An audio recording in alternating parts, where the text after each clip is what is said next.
कहानी है उन शूरवीरों की जिन्होंने आज के हमारे आजाद हिंदुस्तान को आजाद बनाने के लिए अपनी जानों को कुर्बान किया।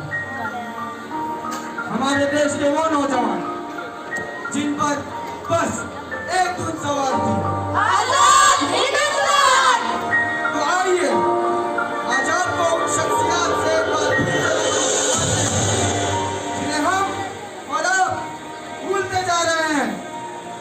सरफरोशी की तमन्ना अब हमारे दिल में है, सरफरोशी की तमन्ना अब हमारे दिल में है, देखना है जोर कितना बाजुए का दिल में। 28 सितंबर 1960 पंजाब के बक्का गांव में एक ऐसा लाल जन्मा जिसने बचपन में ही आजादी को अपना सपना बना लिया। वीर भगत सिंह जी देशभक्त परिवार में जन्मे। उन्होंने बचपन में ही जलियांवाला बाग हत्याकांड देखा।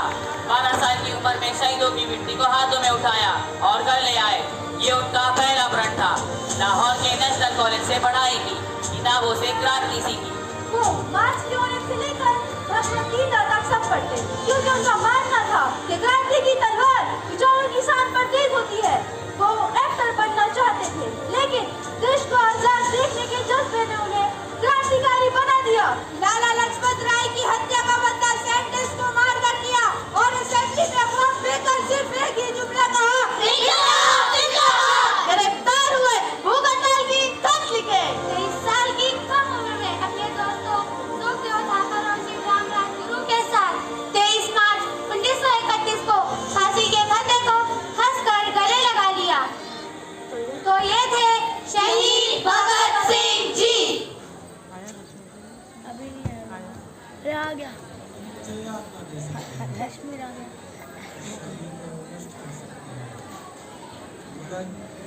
मगर मेरे विचारों को कभी कैद नहीं कर सकते, कभी खत्म नहीं कर सकते। मैं हिंसा का विरोध करता हूँ, क्योंकि उससे पाया हुआ समाधान बहुत कम वक्त के लिए होता है और उससे पैदा हुई नफरत हमेशा के लिए। वो लोग कभी क्षमा नहीं कर सकते। क्षमा करना तो बलवानों का काम। मैं आपको खोजने का सबसे अच्छा मैं आपको दूसरों की सेवा में अपने उद्देश्य में दुर्विश्वास रखने वाला एक सक्षम शरीर इतिहास के रूप को बदल सकता है। मैं मरने के लिए तैयार हूँ, पर ऐसी कोई वजह नहीं जिसके लिए मैं मारने को तैयार हूँ। व्यक्ति अपने विचारों का निर्मित प्राणी है। वो जो सोचता है वही बन जाता है।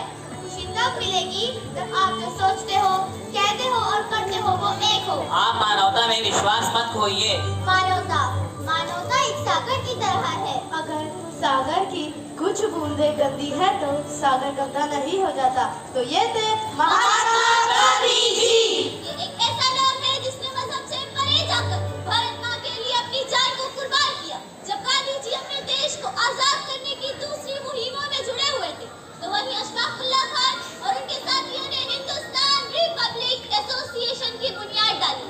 9 अगस्त 1925 को अशफाक उल्लाह खान और उनके साथियों ने ब्रिटिश खजाने की ट्रेन को कसौरी में रोककर उसे लूट लिया गया, जिससे हिंदुस्तान की आजादी में लगाया गया। उनमें से बिस्मिल खान गिरफ्तार हुए, मगर अशफाक उल्लाह खान भागने में कामयाब रहे और 1 साल तक बचते बचाते छुपे रहे और एक इंजीनियरिंग कंपनी में काम करते रहे। जब वो बनारस में थे और देश छोड़कर जाने वाले थे, तब उनके दोस्त ने उन्हें धोखा दे दिया, जिसकी वजह से उन्हें 7 दिसंबर 1926 में हिरासत में ले लिया गया। वो फैसलाबाद जेल में थे, तो वहाँ रोजा रखा करते और कुरान पढ़ा करते थे। मरने से पहले उनके आखिरी लफ्ज कुछ यूं थे, मैं मेरे देश से ईमानदार था और अब मैं मेरे रब से मिलने जा रहा हूँ। जब उनसे उनकी आखिरी ख्वाहिश पूछी गई, तब उन्होंने ये कहा, कुछ आरज़ू नहीं है आरज़ू तो ये है, कुछ आरज़ू नहीं है आरज़ू तो ये है, रब से कोई जरा सी ताकि कफन में। फिर 19 दिसंबर 1927 को फांसी के फंदे को गले लगा लिया। मगर कुछ नाम किताबों में लिखे जाने से अमर नहीं हो जाते, वो लोगों के दिलों में जिंदा रहते हैं। उनमें से एक नाम अशफाक उल्लाह खान का भी है। मौलाना अबुल कलाम आजाद कौन थे और क्यों आजादी के वक्त वो पाकिस्तान बनने के खिलाफ थे?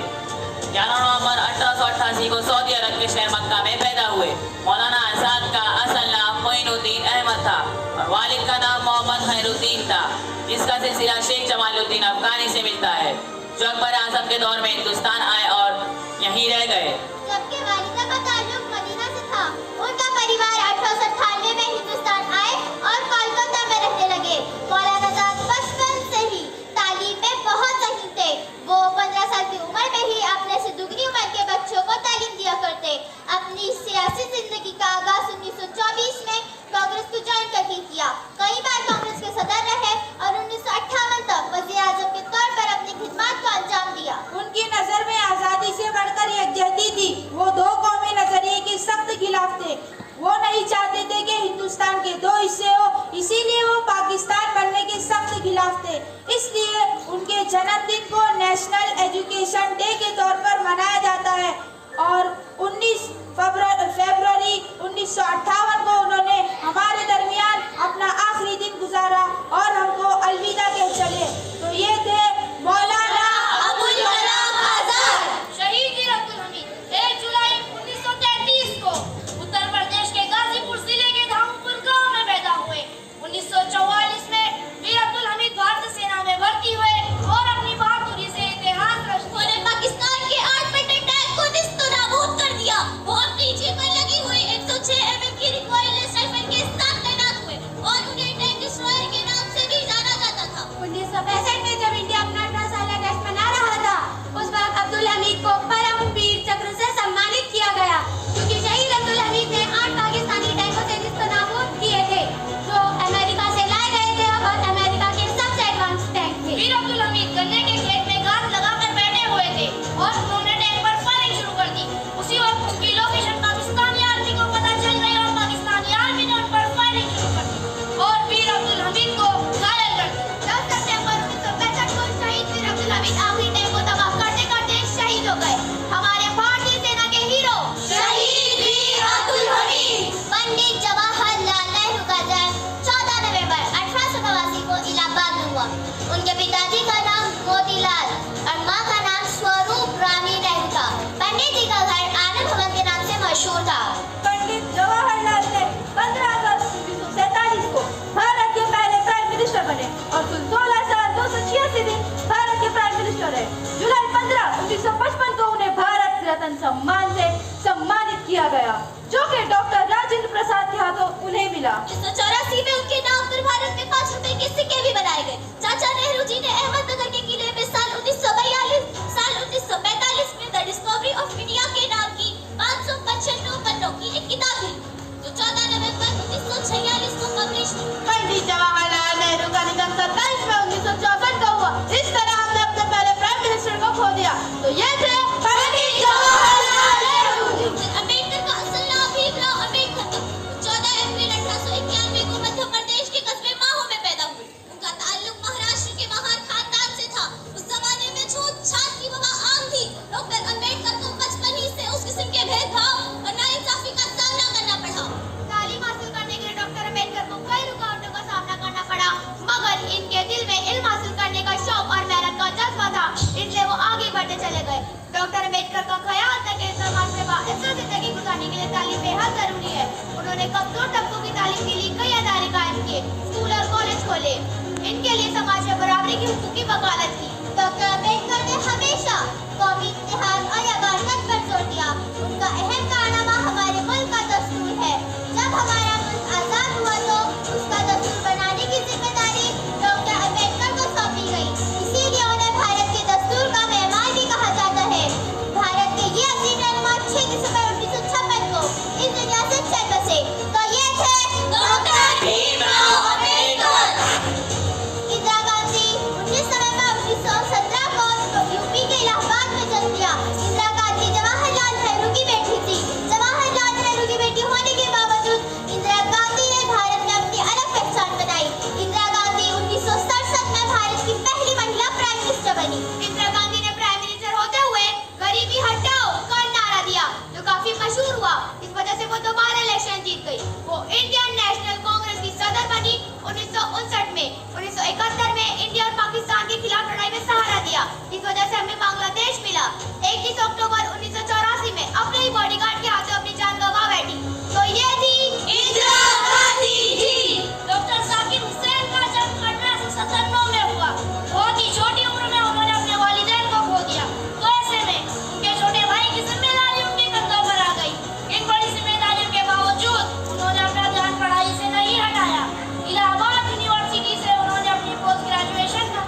डॉक्टर जाकिर हुसैन ने अपनी पूरी जिंदगी को तालीम के लिए वक्फ कर दिया।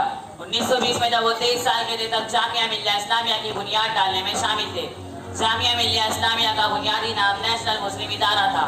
इसे बाद में जामिया मिल्लिया इस्लामिया के नाम से जाना जाने लगा। डॉक्टर जाकिर हुसैन को 1963 में भारत रत्न अवार्ड से सरफराज किया गया और 1966 में वो भारत के तीसरे प्रेसिडेंट बने और उनका एक इंटरव्यू हुआ जिसमें उनसे पूछा गया कि आपको कैसा लग रहा है भारत का पहला मुस्लिम प्रेसिडेंट बनकर। तब उन्होंने जवाब दिया, मुझे बहुत खुशी होती अगर आपने धर्म का जिक्र ना किया होता।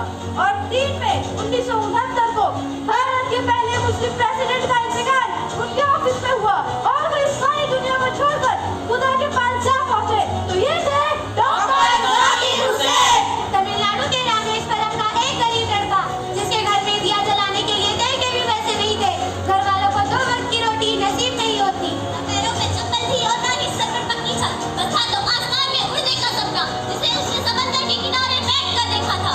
इसी सपने को हकीकत बनाने के लिए वो रोज सुबह 4 बजे उठकर लीलो पैदल चलकर पास के गांव में फ्री की ट्यूशन लेने जाया करते और वापस आकर घर वालों की काम में मदद भी किया करते और आस पड़ोस के गांव वाले लोगों की भी मदद किया करते। रात के वक्त गाँव में जहाँ लाइट नजर आती वहाँ पढ़ने लगते।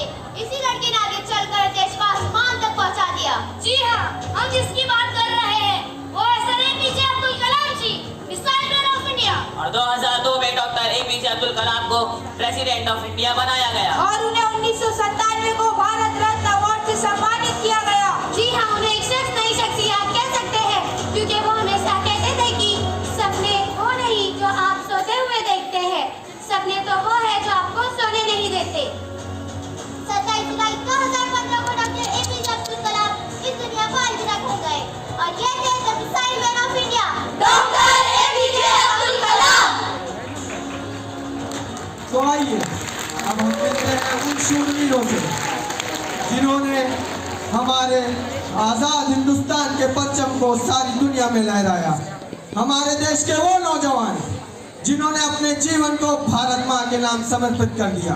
तो आइए मिलते हैं उस शख्स से जिसने अपनी तेज रफ्तार से ये बता दिया कि इंडिया भी किसी से कम नहीं।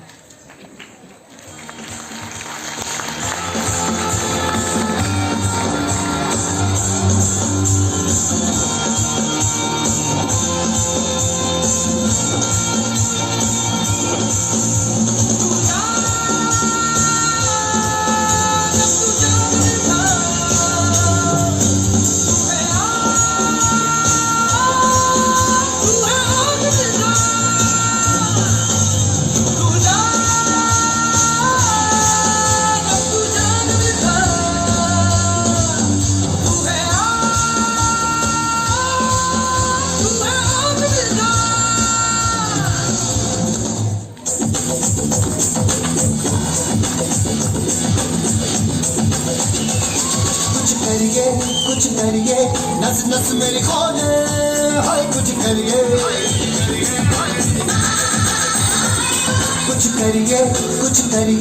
बस बस बड़ा बोले अब कुछ करिए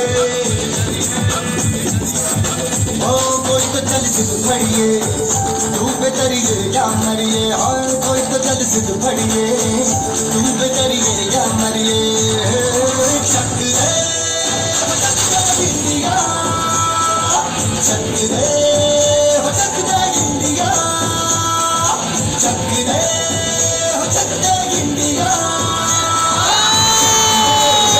हो चक दे India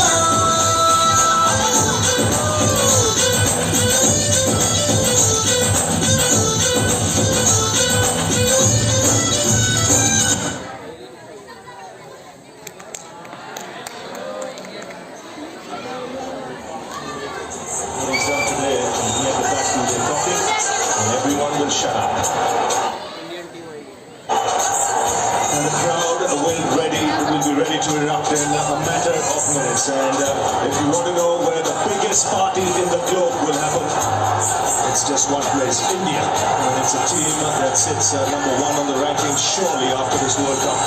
They'll move up to number 1 in the one-day rankings as well.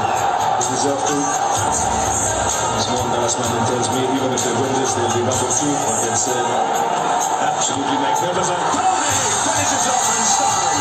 A magnificent strike into the crowd. India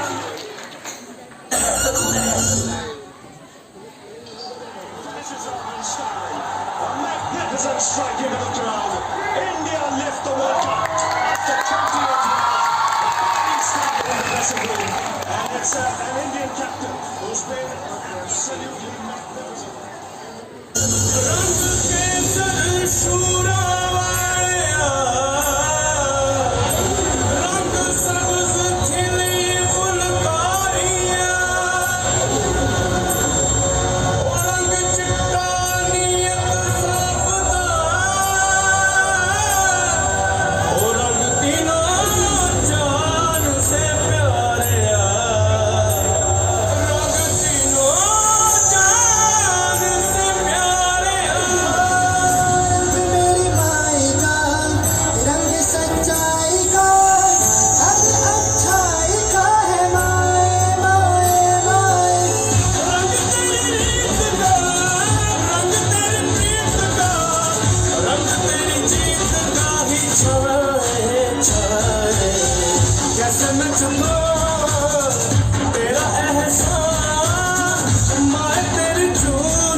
जब तक मुझे में जरा सी जान मैं तेरी चूनरिया लहराए